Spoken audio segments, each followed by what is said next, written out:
Meus amigos, vamos para a nossa segunda parte, que é o momento de uma força, tá? Momento de uma força que também pode vir com o nome torque, tá? E aí, quando a gente usa o nome torque, a letra que nós usamos é o tal. Eu, particularmente, prefiro o nome momento, né? De uma força, que seria o movimento, né? Produzido por uma força, a gente vai entender melhor. E nesse lance aí, o momento de uma força, quando a gente simboliza pela letrinha M, tá? Então, para pegar um exemplo bem simples, imagina comigo que nós temos uma rodita, roda a roda. E aí a pergunta qualquer força que eu faça nessa roda movimenta a minha roda, né? Ou se a resultante de duas forças que eu atuo ali for zero, será que essa roda entra em movimento? A princípio, pelo que a gente entendeu, toda vez que a força resultante é zero, um corpo necessariamente tem que estar parado, né? Então, se eu pegar na seguinte ponto de vista, imagina que eu tenho uma rodinha, como se fosse uma roda de bicicleta, e ela pode girar em torno do próprio centro, tá? E eu vou fazer duas forcitas em la rodita. Uma força que eu vou batizar de F para cima, tá? E uma força que eu também vou batizar de F, só que para baixo. Só que as duas forças, elas estão aplicadas no centro de la rodita, tranquilo? Então, como essas forças estão aplicadas no centro da rodinha, por exemplo, essa roda, vou te perguntar, ela gira? A resposta é não, Mourinha, ela não gira. Tudo bem.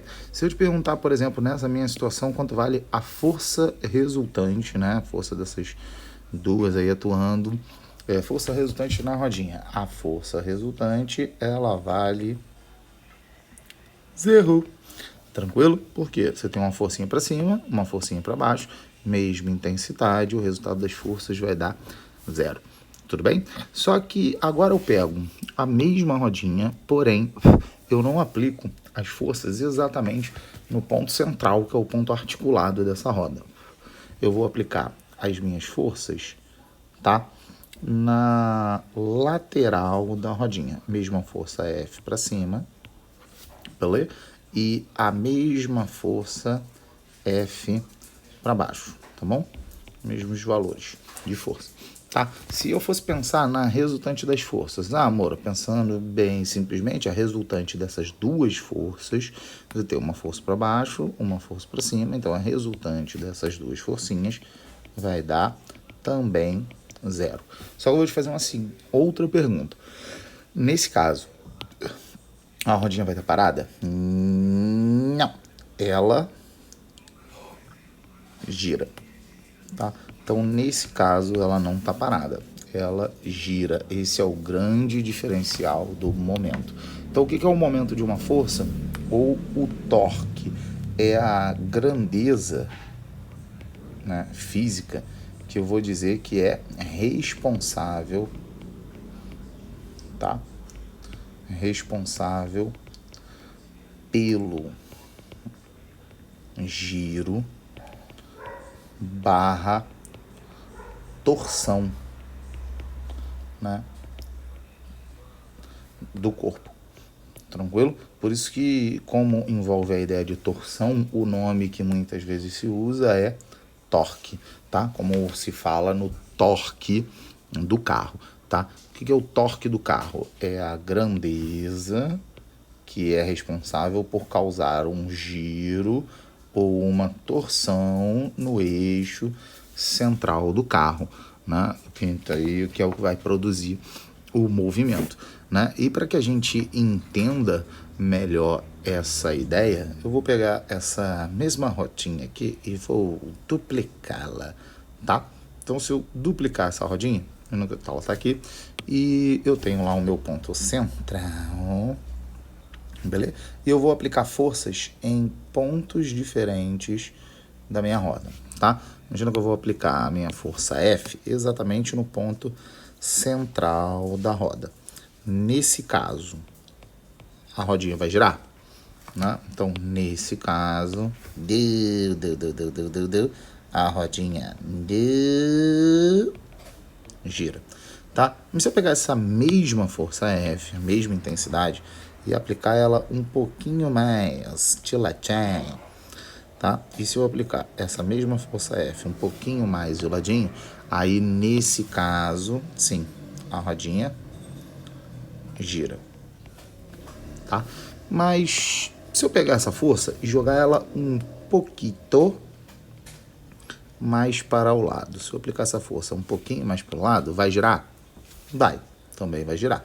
A pergunta que eu vou te fazer é, gira mais ou gira menos? Gira mais. Ou seja, quanto mais distante do meu eixo de rotação, ou quanto mais distante do meu ponto fixo, que é o ponto articulado, tá? O ponto em torno do qual esse corpo pode girar, quanto mais distante eu tiver, maior vai ser o giro que eu vou produzir. Então a gente pode pensar de início que a grandeza do giro, a grandeza do momento, ela tem duas coisas fundamentais. Primeiro, para que esse corpo gire, eu preciso que exista uma força. Segundo, para que ele gire, não basta só ter força. Essa força tem que estar aplicada a uma dada distância do meu ponto articulado. Então, para definir essa grandeza momento, vou até pegar o meu exemplinho aqui e vou jogar para cá. Né, que a gente vai definir a nossa grandeza momento, que é, por exemplo, o giro que você produz numa chave de boca. Né? Ao produzir uma chave de boca, eu tenho um ponto articulado. Onde é o meu ponto articulado? É aqui, ó. Esse é o meu eixo de rotação. Muita gente chama também de ponto de apoio, tá? Então, esse é o nosso eixo de rotação. Muitas vezes a gente tem que definir ele como princípio. E eu aplico uma força F, tá? A uma determinada distância do eixo de rotação, que aqui está representado pela letrinha L, mas eu vou representar pela letrinha D, tá bom? Então, essa que é a diferença. Então, quando eu aplico uma força a uma determinada distância de um ponto de rotação, eu tenho um torque ou um momento. Então, a grandeza momento ou a grandeza torque, ela é o produto de duas grandezas. Ela é o produto da força vezes a distância. Então, quanto maior a força que eu produzir, maior o torque. Quanto maior a distância, também maior o meu torque. Beleza? Então, uma caixinha aqui bonitinha. Foi. Tá? Então, tá lá a nossa caixinha. Então, o momento, ele é até medido na seguinte unidade. A unidade de força, a gente sabe qual é, que é o newtons, e a unidade de distância é o metro. Então, essa grandeza aqui é o newton vezes metro. Tranquilo? Beleza?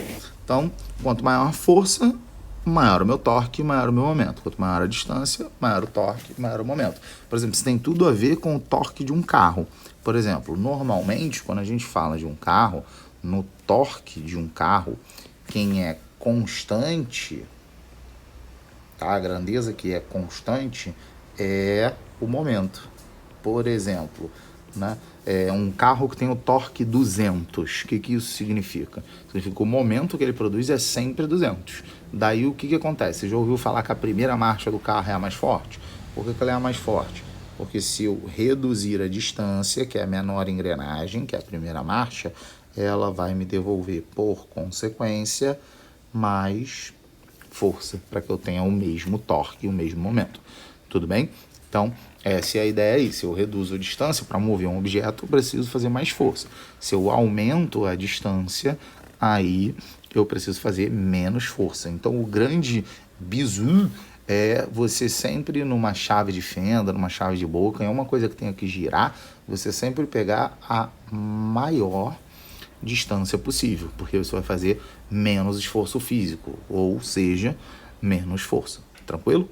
Esse caso aqui é um caso particular, tá? Ah, Amorinha, existe um caso geral de momento? Existe um caso geral, né, que aparece bem menos. E aí, como ele aparece bem menos, eu vou anotar para você aqui como um se liga. É o nosso famoso se liga aí, né? Que pode aparecer, não é tão comum, mas vai que, né? Então, nessa ideia, né, eu vou trabalhar aqui com vocês com o que eu estou chamando de caso geral, né? Como assim, um caso geral? Imagina que eu tenho uma barrinha e essa minha barrinha ela é articulada, ou seja, ela tem um ponto de rotação, um eixo de rotação, e esse eixo de rotação está localizado aqui, ó. Esse é o meu ponto de rotação, né? Muitas vezes pode aparecer o termo ponto de apoio, tá? Mas pra gente vai ser o nosso eixo de rotação. Moreninha, what por is that? Eixo de rotação é o ponto em torno do qual a minha barrita vai girar, gira, gira, gira, gira, gira, gira, gira. E para seguir essa ideia, eu vou aplicar uma força nessa barrinha. Só que essa força que eu vou aplicar, ela é uma força inclinada. Então, nem toda força que eu estou aplicando, ela é utilizada para produzir o momento. Por exemplo, é diferente desse caso aqui, né? Do caso da minha figura acima, aonde a minha força, ela forma perfeitamente, ó, 90 graus com a distância. Aqui a minha força, ela não vai formar 90 graus com a minha distancinha. Ela vai formar um ângulo que eu vou chamar de θ, né? Morinha, e onde é que está a distância nessa bagaça aqui? A distância que a gente vai utilizar é sempre a distância do eixo de rotação do meu ponto fixo até onde é aplicado a força, tá? Então, esse termito aqui que eu estou colocando para você é a distância que a gente vai utilizar. Beleza? Então, essa é a nossa distância. E para o caso geral, né? No nosso caso geral, o cálculo do momento ele vai ser dado como F vezes D vezes o seno de tetinha, tá? Isso aí meio que já te ajuda, né? Te dá um indício. Pô, Morinha, quando é que eu uso o caso geral? Eu uso o caso geral quando existe um ângulo entre a força e a distância. Caso esse ângulo não exista, muito provavelmente esse ângulo é 90. E se ele for 90, eu vou fazer só o momento é o F vezes D. Essa daí é uma equação que você nunca esquece, né? Porque é fácil de lembrar, é o famoso Mi Fuji, né? Então, Mi Fuji, né, é o nosso momento. Tudo bem? Tranquilo até aqui? Show? Então, espero que até esse ponto, né, esteja tudo suave, se não dá uma revista, volta um pouquinho o vídeo, dá uma olhada de novo, ou manda lá dúvidas nos comentários. Tudo bem? Então, até aqui temos o momento de uma força ou torque. Tranquilo? Então, seguindo essa ideia, né, a gente vai evoluir para o meu problema, porque o nosso objetivo aqui é a estática. E como o nosso objetivo é a estática, o que é estática? Deixar um corpo estático, tá? É deixar o corpo parado, né? Em repouso, tá? Então, agora a gente tem uma outra preocupação, porque eu tenho que garantir duas coisas para ter certeza que o meu corpo esteja em repouso, tá? Eu tenho que garantir que esse corpo não gire, e para que ele esteja em repouso também, eu tenho que garantir que el forcita resultante que atua no corpo seja zero. Então, se eu chegar para você e garantir que a força resultante do cara é zero, né? Esse carinha aqui, eu estou garantindo para ti que esse corpo, ele não translada, tá bom? Pô, Moura, como assim translada? É só pensar nos movimentos da Terra. né? Como assim? A Terra tem quantos movimentos? Né? Ela tem um movimento de rotação, tranquilo? E ela tem um movimento de translação. O que é transladar? É para frente, para trás, para um lado e para o outro. Então, garantir que a força resultante é zero é garantir que o corpo não translade. Agora, eu tenho uma outra preocupação. Além dele transladar, eu me liguei que ele gira. Então, eu também tenho que garantir que o momento resultante de um corpo seja zero.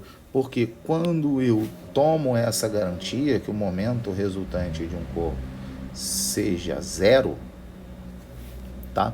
Eu estou tentando garantir para você que o corpo não faça o outro movimento, que ele não gire ou ele não rotacione, tá? Então essas são as duas nossas preocupações. Para garantir a estática, se a força resultante for zero, o corpo não translada, ele não vai para frente, vai para trás, para um lado e para o outro, ele não vai. E agora eu vou garantir que ele não gire. Tranquilo? Tudo bem? Pô, Morinha, mas como é que eu garanto que esse malandragem de rua aí, ele não vai girar? Ou seja, assim como na força resultante a gente segue a seguinte ideia.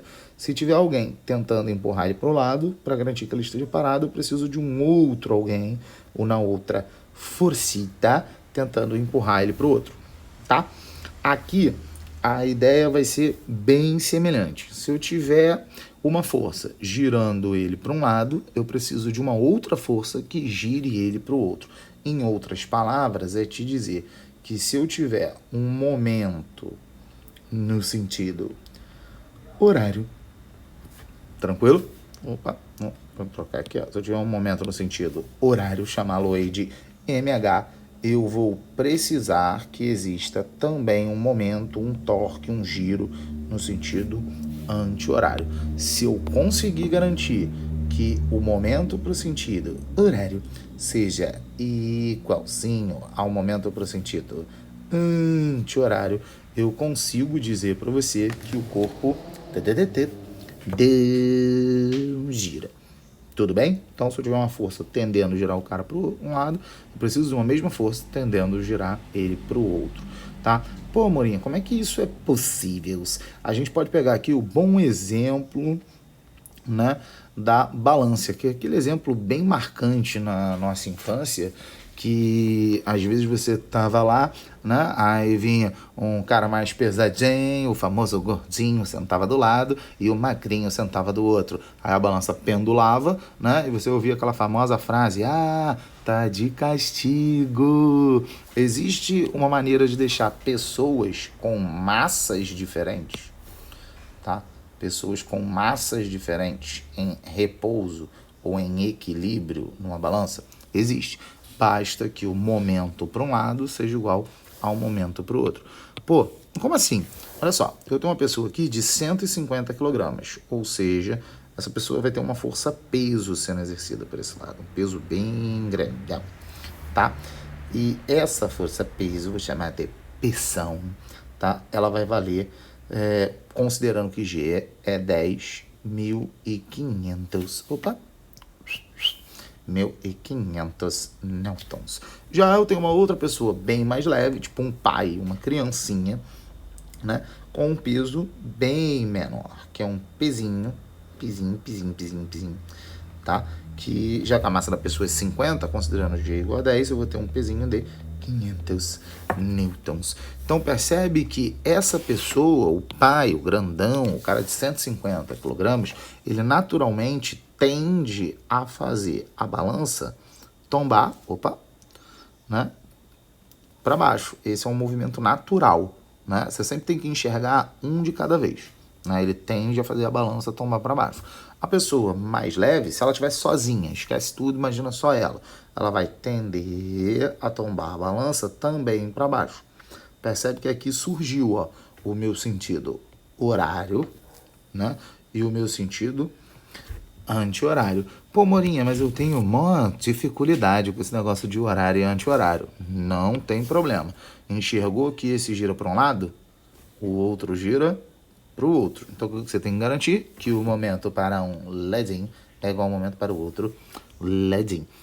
Tudo bem? Se você conseguir garantir que o momento para um lado é igual ao momento para o outro, a balança vai estar em equilíbrio. E lembra que é muito importante aqui a gente definir o nosso ponto de rotação, que é esse ponto de apoio aqui, o local onde a balança está apoiada. O local onde a balança está apoiada, que é em torno do qual ela gira, é o que a gente chama de eixo de rotação. Aí eu vou verificar se esses momentos de fato são iguais. Então, por exemplo, o momento no sentido de horário. Como é que eu vou calcular aí? Vai ser a força, no caso é 500, vezes a distância, que é a distância do ponto do meu eixo de rotação até o ponto de aplicação da força, tá? Então isso aí é importante. Esse momento, no sentido anti-horário, vai valer 1.500 newtons vezes metro, tá? Já o malandragem, que gira no sentido anti-horário, qual vai ser o momento que ele produz? Vai ser a força dele, que já é 1.500, só que percebe que por ele ter uma força maior, isso é sempre bom a gente chamar a atenção, ó, por ele ter um valor de força maior, ele está a uma distância menor. Né? Que nessa distância de 1 metrinho, ele vai produzir um momento que também é de 1.500 newton vezes metro. Então eu poderia afirmar para você que essa balança ela está em equilíbrio, tá? Porque o momento resultante é igual a zero. Então essa balança ela não giraria, ela ficaria estática, tá? E aí note que o malandragem que é menorzinho, que tem uma força de 500, como eu diminuir a força para ter o mesmo momento, que eu tenho que fazer? Aumentar a distância. Esses conceitos são importantes, tá bom? Então, bons estudos aí. Essa é a nossa matéria do torque, o momento.